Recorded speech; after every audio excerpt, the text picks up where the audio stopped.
The Mueller Report was released yesterday, and that has everyone talking, of course, including President Trump. He has sent a number of tweets today. Many of those tweets are his own words. Some of the tweets are his words, plus video from Fox and Judicial Watch. Another video was from the southern border. And we even did a test tweet over our system today. So it got me thinking. My friends and I have heard all of these things live today. You can see this phone is running in my living room in live mode. I've heard almost all the tweets and video live, or I should say audio from video live. I have a friend who has this running in her office, another one with it running in his apartment. We love the live mode, but I want to show you how you can review tweets at the end of the day as well. You can listen to maybe your favorites or hear some you might have missed. You'll see some buttons at the bottom here. Here today's, here 24 hours. So here today's is one I'll use sometimes at the end of the day, and the app will automatically just go through all of his tweets from today. And then you can scroll through tweets, and I want you to hear some of these. Let me scroll back to the beginning of the day. Okay, there it is. And then there's one I wanted you to hear. Let's see, where is it? All right, in this tweet, he used the word bullshit. So we got to hear that, right? Agreed to testify. It was not necessary for me to respond to statements made in the report about me, some of which are total bullshit, and only given to make the other person look good, or me to look bad. This was an illegally started hoax that never should have happened. I heard that somewhere today, the word bullshit, and I was like, whoa, must be a little angry there. But the reason it ended with and ... is because it's part of a multi-part tweet. He sent several tweets that all together make up one topic. You'll see our system test here. I want you to hear this real quick. This is the computer voice you will hear when our voice actors are not available. Test at 10:43 a.m. in Austin. A pleasant voice, but not nearly as fun. So if I keep scrolling here, there's the third part of his three-part tweet.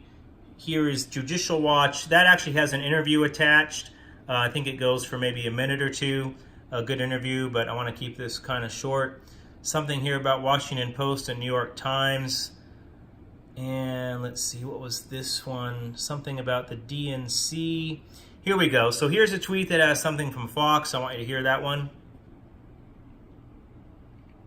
Here's what Neil Cavuto said. Representative Mark Meadows, quote, "It's a good day for America, and it's a good day for the president." Here's the video. I know the president really well. If he wanted to fire Bob Mueller, he would have been fired. I mean, to suggest that there was one conversation and he instructed Don McGahn to fire him and it didn't happen, well, let me just say that he actually reports to the president of the United States, his office.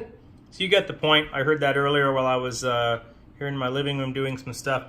Here's one that does not show a thumbnail. We need to work on that. But there is a video attached to this. We have the audio from it. Let's get it playing for you from the southern border. Here's what Representative Matt Gaetz said. You have guys that come through here that do this for a living. They bring groups across. They bring drugs across. Sheriff Mark Lamb from @Pino CSO showed us today how illegal immigrants and smugglers travel through the Arizona desert. At Representative Andy Biggs, AZ, at Sheriff Lamb, 1. They walk so much they wore a hole in that carpet shoe. You put it on over your boot, your shoe, mass detection, plus you can't track them as easy. They're all through here. So that one sounded like an action movie or something. I heard that when I was in my truck earlier today. Got me wanting to come back and watch, of course, the whole video on Twitter. There's some other tweets. But I just wanted to get the point across that, again, my friends and I, we tend to leave the phones in live mode. I'll put this one on live mode in case he tweets. We leave them in live mode almost all day long, and then we hear everything you just heard just going about our day. When we're not even thinking about it, boom, stuff comes over the speaker. And then at the latter part of the day, we can scroll through tweets like I just did for you and play individual ones, or we can use those other two buttons on the left there to have the app just review the whole day for us while we just sit back and relax. What else? It is a free app, and you do not need a Twitter account. We just wanted to make this as a way for people to keep up with President Trump really easily. We'd love to have you use it. We'd love to hear from you and see how we can make the app even better. So we're a little over 5 minutes. Thanks for listening.